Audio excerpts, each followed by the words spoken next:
आप सीटी की आवाज को छोड़ देना और घंटे शंख की आवाज को पकड़ लेना।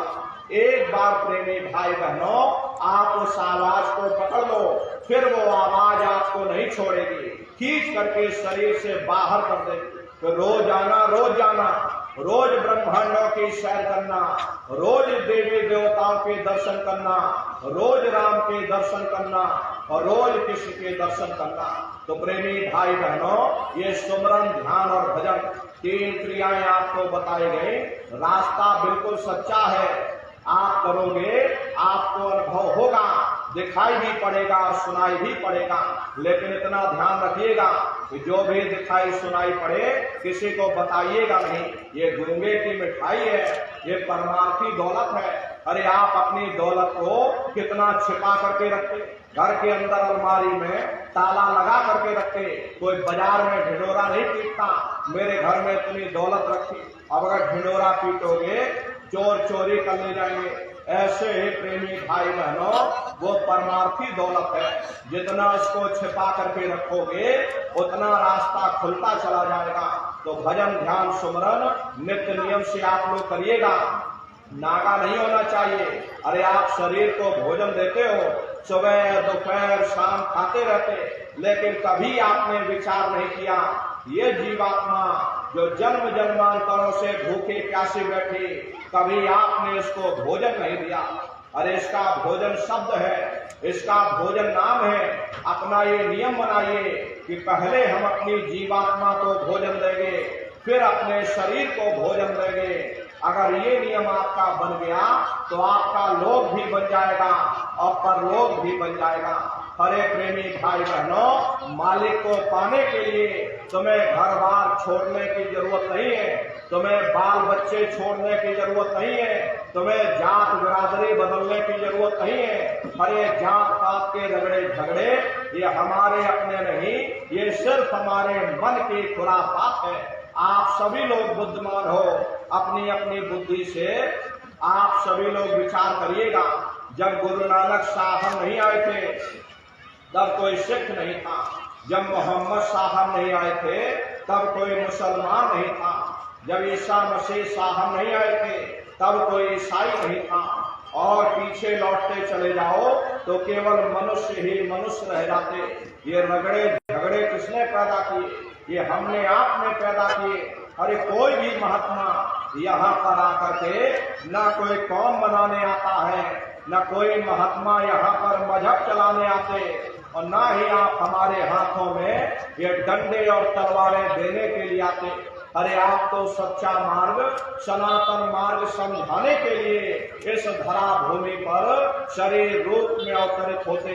इसीलिए महात्मा समझाते हैं कि भाई जाति पात पूछे नहीं कोई, और हरि का भजे सो हरि का होई। लोग यहाँ जात पात बनाते बनाते मर गए, लेकिन है नंदारियों, जब तुम्हारे जीवात्मा इस मनुष्य रूपी चोले को छोड़ करके ऊपर धर्मराज के दरबार में पहुंचेगी, वहां न तुमसे ये पूछा जाएगा कि तुम किस जाति के हो, तुम किस कौम के हो, तुम किस मजहब के हो, तुम हिंदू हो या मुसलमान हो, तुम हिंदुस्तान से आए हो या तुम पाकिस्तान से आए हो।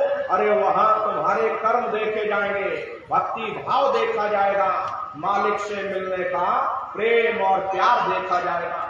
इसीलिए महात्मा समझाते हैं, भाई मालिक को पाने के लिए तुम्हें जात बिरादरी बदलने की जरूरत नहीं है, तुम्हें समाज छोड़ने की जरूरत नहीं है, तुम्हें जंगलों पहाड़ों में भटकने की जरूरत नहीं है, तुम्हें साधु सन्यासी और बाबा बनने की जरूरत नहीं।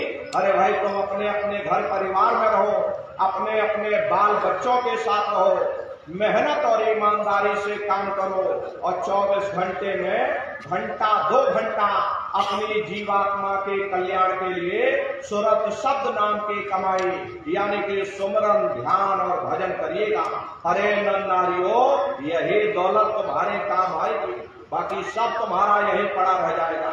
बड़े बड़े राजे महाराजे आए, सारे जिंदगी उन्होंने ये किला बनाते बनाते गुजार दिया। आज उनके किलों को जाकर देखिए, आज खंडहर बने पड़े हुए।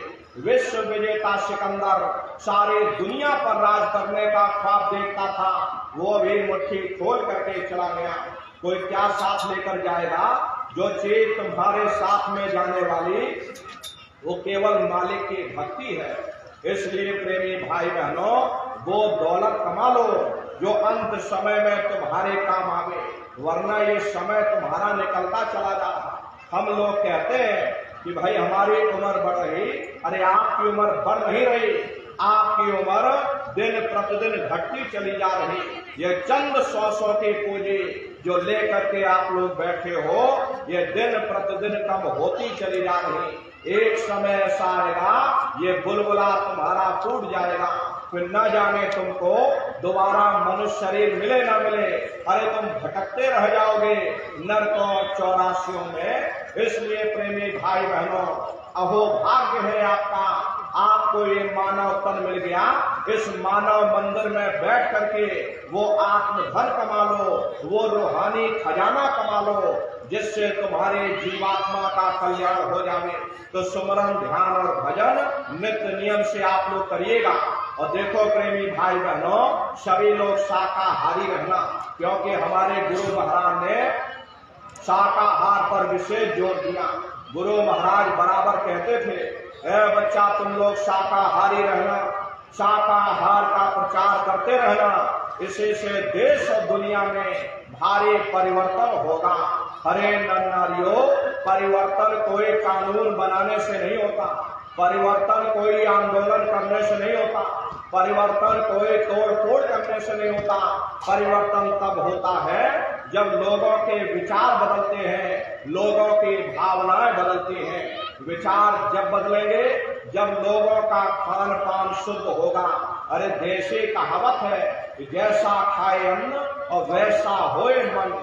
जब इंसान पशु प्रति भोजन करेगा तो उसकी बुद्धि स्वतः ही पशुओं जैसी हो जाएगी, सोच विचार उसका चिंतन स्वतः ही पशुओं जैसा हो जाएगा। फिर जिस शराब के नशे में माँ बहन बेटी की पहचान खत्म हो जाए, उस शराब को पी करके यह कैसे पता चलेगा कि क्या अच्छा और क्या बुरा है। यही कारण है कि आज घर समाज में ये दुनिया भर के अत्याचार और दुनिया भर के व्यभिचार फैले हुए। अरे हम लोग मंदिर बनवाते हैं, उन मंदिरों में नहा धो करके जाते, कहते भाई परमात्मा के रहने की जगह है, हमको नहा धो करके जाना चाहिए, फूल अगरबत्ती ले जाना चाहिए। कोई उन मंदिरों में कूड़ा कचरा नहीं डालता। अगर कूड़ा कचरा डालोगे तो आपस में लाठियां चल जाएंगी। फिर ये जो हरि मंदिर है, ये पंच भौतिक शरीर जिसे महात्माओं ने हरि मंदिर कहा, इसमें तुम हाड़ मांस के लोथड़े डालते हो, इसमें तुम शराब के कतरे डालते हो, अपने बनाए हुए ईट गारे के मंदिर की तुम कद्र करोगे और परमात्मा के बनाए हुए इस हरि मंदिर को तुमने जीते जी कब्रिस्तान बना दिया तो सख्त सजा मिलेगी। अरे महात्माओं ने लिखा है कि तिल भर मच्छी खाई के और कोट दऊ दे दान और काशी करवट जा मरे, निश्चय नर्क निदान। यदि तिल भरी मच्छी खा करके फिर चाहे कोटान कोट गौओं का दान करो और काशी में जा करके मत्था रगड़ते रगड़ते अपनी पूरी जिंदगी वहां पर गुजार दो, फिर भी तुमको तुम्हारे गुनाहों की सजा मिलेगी, कोई बच नहीं सकता। क्योंकि ये कर्म भूमि है, यहाँ तुम जैसा कर्म करोगे वैसा ही फल तुमको मिलेगा। देखिए इस कर्म भूमि पर कृष्ण भगवान तक नहीं बच पाए। उस समय बाली को छिप करके बाण मारा, वही बाली कृष्ण अवतार में बहेलिया बन करके आ गया।